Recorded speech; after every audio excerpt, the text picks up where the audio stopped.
I grew up in Northern Ireland, right up in the very, very north end of it there, where it's absolutely freezing cold. This was me running around in the back garden midsummer. I couldn't pick a career. In Ireland, the obvious choice is the military, but to be honest, it actually kind of sucks. So my mother wanted me to be a dentist, but the problem was that people kept blowing everything up. So I actually went to school in Belfast, which was where all the action happened. And this was a pretty common sight. The school I went to was pretty boring. They forced us to learn things like Latin. The school teachers weren't having much fun. The sports were very dirty or very painful. So I cleverly chose rowing, which I got very good at. And I was actually rowing for my school here until this fateful day, and I flipped over right in front of the entire school. And that was the finishing post right there. So this was extremely embarrassing. But our school at that time got a grant from the government, and they got an incredible computer, the Research Machines 380Z, and they left the programming manuals laying around. And so students like myself with nothing to do, we would learn how to program it. Also around this time at home, this was the computer that people were buying. It was called the Sinclair ZX80. This was a 1K computer, and you would buy your programs on cassette tape. Actually, I'm just going to pause for 1 second, because I heard that there's a prerequisite to speak here at TED. You had to have a picture of yourself from the old days with big hair. So I brought a picture with big hair. I just want to get that out of the way. So after the Sinclair ZX80 came along the very cleverly named Sinclair ZX81. And you see the picture at the bottom? There's a picture of a guy doing homework with his son. That's what they thought they had built it for. The reality is we got the programming manual and we started making games for it. We were programming in BASIC, which is a pretty awful language for games, so we ended up learning assembly language so we could really take control of the hardware. This is the guy that invented it, Sir Clive Sinclair, and he's showing his machine. You had this same thing in America. It was called the Timex Sinclair 1000. To play a game in those days, you had to have an imagination to believe that you were really playing Battlestar Galactica. The graphics were just horrible. You had to have an even better imagination to play this game, Death Rider. But of course, the scientists couldn't help themselves. They started making their own video games. This is one of my favorite ones here, where they have rabbit breeding. So males choose the lucky rabbit. It was around this time we went from 1K to 16K, which was quite the leap. And if you're wondering how much 16K is, this eBay logo here is 16K. And in that amount of memory, someone programmed a full flight simulation program. And that's what it looked like. I spent ages flying this flight simulator, and I honestly believed I could fly airplanes by the end of it. Here's Clive Sinclair now launching his color computer. He's recognized as being the father of video games in Europe. He's a multi-millionaire, and I think that's why he's smiling in this photograph. So I went on over the next 20 years or so, making a lot of different games. Some of the highlights were things like the Terminator, Aladdin, the Teenage Mutant Hero Turtles. Because I was from the United Kingdom, they thought the word ninja was a little too mean for children, so they decided to call it Hero instead. I personally preferred the Spanish version, which was Tortugas Ninja. That was much better. Then the last game I did was based on trying to get the video game industry in Hollywood to actually work together on something instead of licensing from each other, to actually work. Now, Chris did ask me to bring some statistics with me, so I've done that. The video game industry in 2005 became a $29 billion business. It grows every year. Last year was the biggest year. By 2008, we're going to kick the butt of the music industry. By 2010, we're going to hit 42 billion. 43% of gamers are female, so there's a lot more female gamers than people are really aware. The average age of gamers, well, obviously it's for children, right? Well, no, actually it's 30 years old. And interestingly, the people who buy the most games are 37. So 37 is our target audience. All video games are violent. Of course, the newspapers love to beat on this, but 83% of games don't have any mature content whatsoever. So it's just not true. Online gaming statistics. I brought some stuff on World of Warcraft. It's 5.5 million players. It makes about $80 million a month in subscriptions. It costs $50 just to install it on your computer, making the publisher about another $275 million. The game cost about $80 million to make, so basically it pays for itself in about a month. A player in a game called Project Entropia actually bought his own island for $26,500. You have to remember that this is not a real island. He didn't actually buy anything, just some data. But he got great terms on it. This purchase included mining and hunting rights, ownership of all land on the island, and a castle with no furniture included. This market is now estimated at over $800 million annually. And what's interesting about it is the market was actually created by the gamers themselves. They found clever ways to trade items and to sell their accounts to each other so that they could make money while they were playing their games. I dove onto eBay a couple of days ago just to see what was going on, typed in World of Warcraft, got 6,000 items. I like this one the best. A level 60 warlock with lots of epics for $174,000. It's like, that guy obviously had some pain while making it. So as far as popularity of games, what do you think these people are doing here? It turns out they're actually in the Hollywood Bowl in Los Angeles listening to the LA Philharmonic playing video game music. That's what the show looks like. You would expect it to be cheesy, but it's not. It's very, very epic and a very beautiful concert, and the people that went there absolutely loved it. What do you think these people are doing? They're actually bringing their computers so they can play games against each other. And this is happening in every city around the world. This is happening in your local cities too. You're probably just not aware of it. Like Chris told me that you had a timeline video a few years ago here just to show how video game graphics had been improving. I wanted to update that video, give you a new look at it. But what I want you to do is to try to understand that we're on this curve and the graphics are getting so ridiculously better. And I'm going to show you up to maybe 2007. But I want you to try and think about what games could look like 10 years from now. So we're going to start that video. Throughout human history, people have played games. As man's intellect and technology have evolved, so too have the games he plays. Have a drink real quick.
The thing, again, I want you to think about is don't look at these graphics and think of that's the way it is. Think about that's where we are right now. And the curve that we're on means that this is going to continue to get better.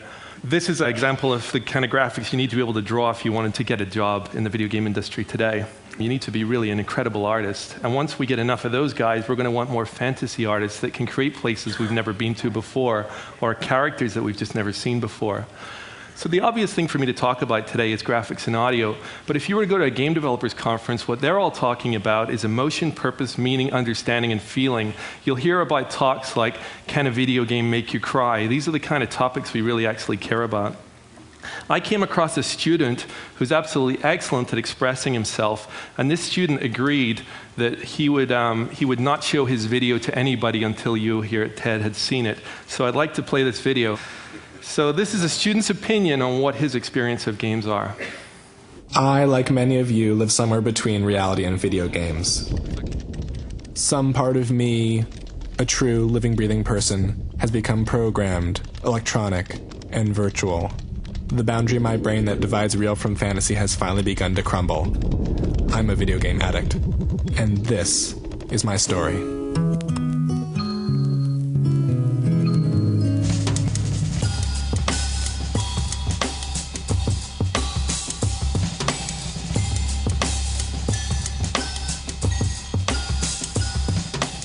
The year of my birth, the Nintendo Entertainment System also went into development.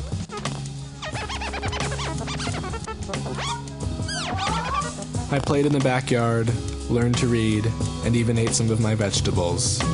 Most of my childhood was spent playing with Legos. But as was the case for most of my generation, I spent a lot of time in front of the TV. Mr. Rogers, Walt Disney, Nick Jr., and roughly 500,000 commercials have undoubtedly left their mark on me. When my parents bought my sister and I our first Nintendo, whatever inherent addictive quality this early interactive electronic entertainment possessed quickly took hold of me.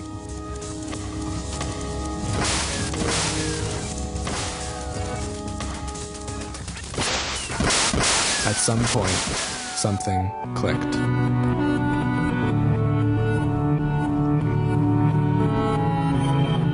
With the combination of simple interactive stories and the warmth of the TV set, my simple 16-bit Nintendo became more than just an escape. It became an alternate existence, my virtual reality.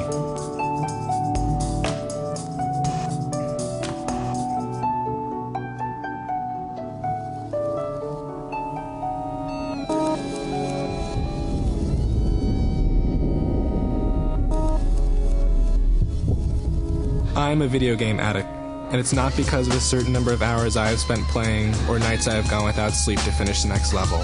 It is because I have had life-altering experiences in virtual space, and video games have begun to erode my own understanding of what is real and what is not. I'm addicted because even though I know I am losing my grip on reality, I still crave more.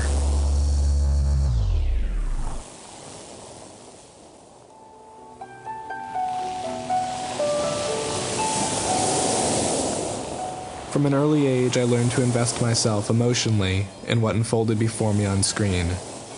Today, after 20 years of watching TV geared to make me emotional, even a decent insurance commercial can bring tears to my eyes. I am just one of a new generation that is growing up. A generation who may experience much more meaning through video games than they will through the real world. Video games are nearing an evolutionary leap, a point where game worlds will look and feel just as real as the films we see in theaters or the news we watch on TV. And while my sense of free will in these virtual worlds may still be limited, what I do learn applies to my real life. Play enough video games and eventually you will really believe you can snowboard, fly a plane, drive a 9-second quarter mile, or kill a man. I know I can.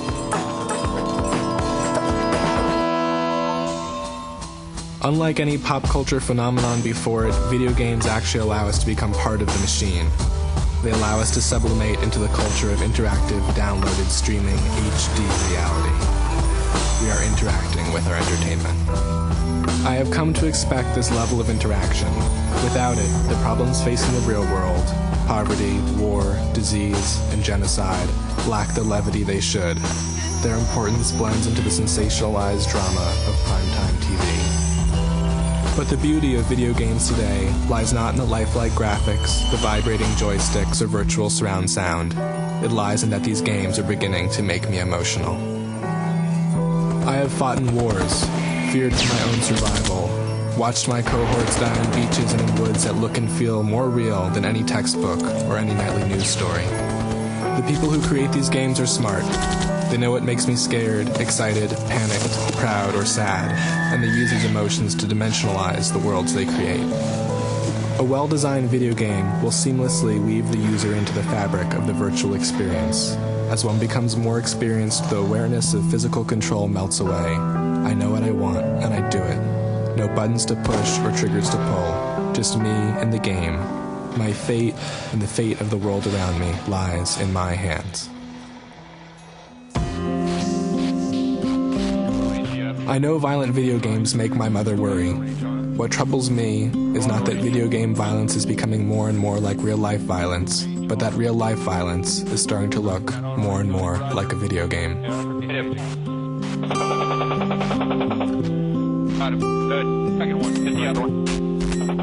These are all troubles outside of myself. I, however, have a problem very close to home. Something has happened to my brain. The black area in the left hemisphere is where the damage occurs. Perhaps there is a single part of our brain that holds all of our gut instincts, the things we know to do before we even think. While some of these instincts may be innate, most are learned, and all of them are hardwired into our brains. These instincts are essential for survival in both real and virtual worlds.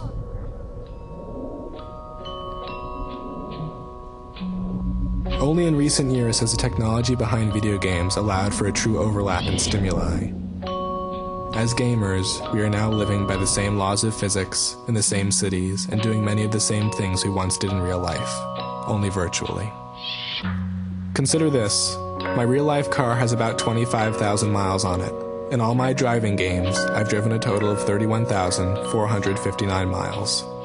To some degree, I've learned how to drive from a game. The sensory cues are very similar. It's a funny feeling when you have spent more time doing something on the TV than you have in real life. When I am driving down a road at sunset, all I can think is, this is almost as beautiful as my games are.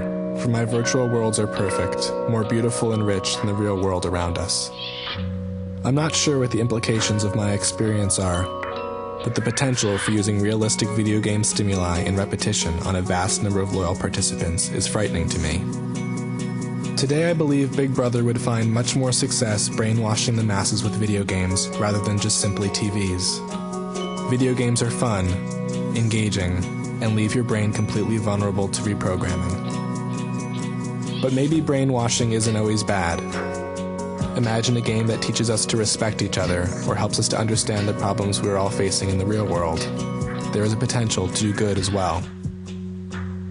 It is critical, as these virtual worlds continue to mirror the real world we live in, that game developers realize that they have tremendous responsibilities before them. I'm not sure what the future of video games holds for our civilization, but as virtual and real-world experiences increasingly overlap, there is a greater and greater potential for other people to feel the same way I do.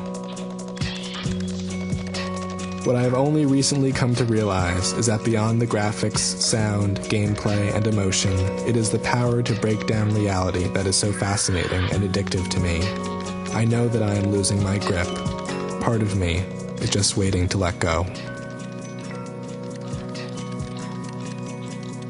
I know, though, that no matter how amazing video games may become, or how flat the real world may seem to us, that we must stay aware of what our games are teaching us, and how they leave us feeling when we finally do unplug. Wow.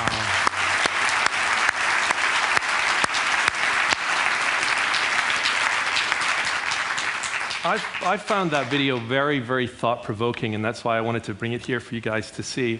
And what was interesting about it is the obvious choice for me to talk about was graphics and audio, but as you heard, Michael talked about all these other elements as well. Video games give an awful lot of other things too, and that's why people get so addicted, the most important one being fun. The name of this track is The Magic to Come. Who is that going to come from? Is it going to come from the best directors in the world, as we thought it probably would? I don't think so. I think it's going to come from the children who are growing up now that aren't stuck with all of the stuff that we remember from the past. They're going to do it their way using the tools that we've created. The same with students or highly creative people, writers and people like that. As far as colleges go, there's now 350 colleges around the world teaching video game courses. That means there's literally thousands of new ideas. Some of the ideas are really dreadful, and some of them are great. There's nothing worse than having to listen to someone try and pitch you a really bad video game idea. You're off. I've only got... He's out of time. I've just got a little tiny bit more if you'll indulge me. I'm going to stay right here then. This is just a cool shot because this is students coming to school after class. The school is closed. They're coming back to midnight because they want to pitch their video game ideas. I'm sitting at the front of the class, and they're actually pitching their ideas. So it's hard to get students to come back to class, but it is possible. This is my daughter. Her name's Emma. She's 17 months old. And I've been asking myself, what is Emma going to experience in the video game world? And as I've shown here, we have the audience. She's never going to know a world where you can't press a button and have millions of people ready to play. We have the technology. She's never going to know a world where the graphics just aren't stunning and really immersive. And as the student video showed, we can impact and move. She's never going to know a world where video games aren't incredibly emotional and will probably make her cry. I just hope she likes video games. So my closing thought. Games on the surface seem simple entertainment, but to those that like to look a little deeper, the new paradigm of video games could open entirely new frontiers to creative minds that like to think big. And where better to challenge those minds than here at TED. Thank you. David Perry. That was awesome.